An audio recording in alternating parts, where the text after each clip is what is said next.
अस्सलाम वालेकुम dear students. ये चैप्टर नंबर 15 का टॉप शॉर्ट क्वेश्चन नंबर 10 है, जिसमें कहा गया कि शो करें कि ईएमएफ का और change in flux with respect to time का यूनिट सेम है, यानी वोल्ट है।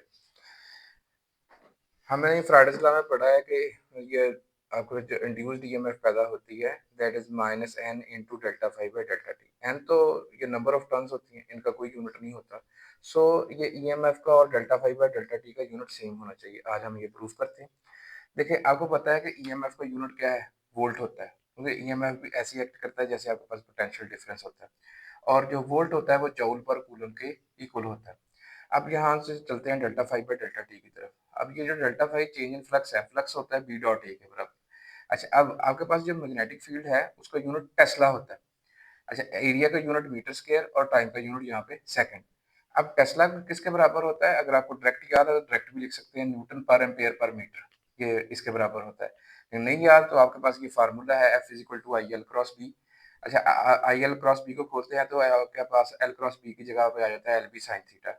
और अगर हम सिर्फ मैग्नीट्यूड ले रहे हैं तो यहाँ पे यूनिट वेक्टर लगाने की जरूरत नहीं है, इधर भी वेक्टर का साइन नहीं लगाएंगे।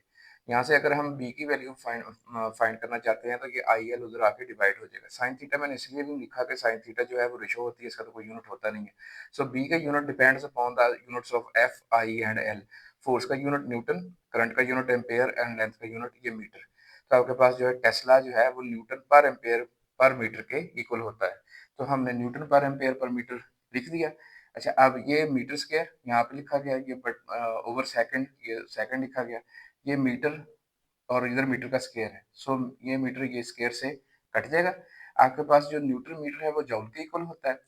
और ये जो एम्पेयर सेकंड है, इसके लिए देखिए, आपके करंट आपके पास क्या होता है? Rate of change of sorry, current आपके पास होता है किसी पर्टिकुलर क्रॉस सेक्शनल एरिया से आपके पास जो है चार्ज कितना फ्लो कर रहा है पर यूनिट टाइम। ठीक है, यानी rate of flow of charge होता है करंट।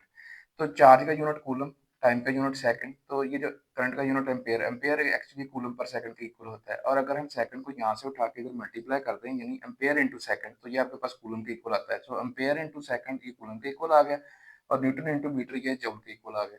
सो हमने जो है ईएमएफ जो का यूनिट जो है उसको भी हमने प्रूफ किया कि वो जूल पर कूलम के इक्वल है।